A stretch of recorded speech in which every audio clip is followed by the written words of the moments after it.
ጓደኛ ማቾች ናቸው። ሁለቱም ተመሳሳይ ጥያቄ አምላካቸውን ጠይቀውታል። እግዚአብሔር ግን እንዲህ አደረገ፣ ለአንደኛው የጠየቀውን ሰጠው፣ ለአንደኛው ደግሞ የጠየቀውን ከለከለው። እና የተከለከለው ክርስቲያናዊ ሰው እግዚአብሔርን ጠየቀው፣ ጌታ ሆይ የጠየቅነ ተመሳሳይ ጥያቄ ነው፣ አቋማችንም አንድ ነው፣ ግን ለወንድሜ ሰጠኸው ለኔ ደግሞ ከለከልከኝ፣ ይህ የሆነው ለምንድነው ብሎ ጠየቀው። እናም አባታችን እግዚአብሔር መልስ ሰጠው።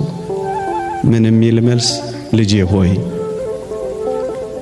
ለሱ በከለክለው ይጠፋብኛል፣ አንተን ደግሞ በሰጥህ ምን ትሆንብኛለህ? ትጠፋብኛለህ። ላንተ የከለከልኩት እንዳትጠፋብኝ ብዬ ነው። ለሱ ደግሞ የሰጠሁት በከለክለው ይጠፋብኛል ብዬ ነው። እናም ለሁለቱም መስጠትንም ማዘግየትንም እግዚአብሔር የሚያደርገው ለሁለቱም ጥቅም ሲል ነው። ወገኖቼ እግዚአብሔር በጊዜው ጠይቃችሁት አሁን እየሰጣችሁ ካልሆነ እንዳንጠፋበት ብሎ ነው። ወገኖቼ እግዚአብሔር ከፊቱ ከምንጠፋ ፊቱን ከምናጣ ምንም ነገር ባይሰጠን ስለሚሻል ለዛ ነው የምንጠብቀው። ወገኖቼ እኛ የምንጠቅመውና እኛ የምንጠቀመው መቼ እንደሆነ የሚያውቀው አምላካችንና አባታችን እሱ ብቻ ስለሆነ ነው።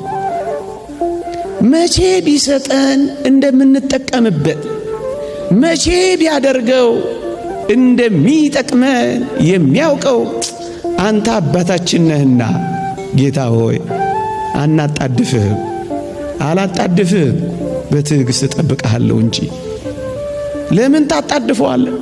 የሚጠቅምህና የምትጠቅመው መቼ እንደሆነ ስለሚያውቅ በትዕግስት ዝም ብለህ ጠብቀው። ማመን ማለት መጠበቅም ጭምር ነው። መጣደፍ አይደለም መጠበቅ። እየሞትኩ የታለ እሱ ብላችሁ የምትጉረመረሙ ትኖሩ ይሆን? አሁንና ለምን ትሉታላችሁ? ለምን ካላንደር ታወጡለታላችሁ? ለምን ስኬጁል ታነጥፉለታላችሁ? ለምን ታጣድፉታላችሁ? ለምን እጁን ይዛችሁ እየመራችሁ ልታሳዩ ትሞክራላችሁ? ስትታመሙ ወይም ስትቀበሩ ሊመጣ ይችላል። ለቀብር ስትሄዱ ወይም ቀብር ሆኖ ተቀብራችሁ አንድ ቀን አይደለም 4 ቀን ሲሆነው ሊመጣ ይችላል።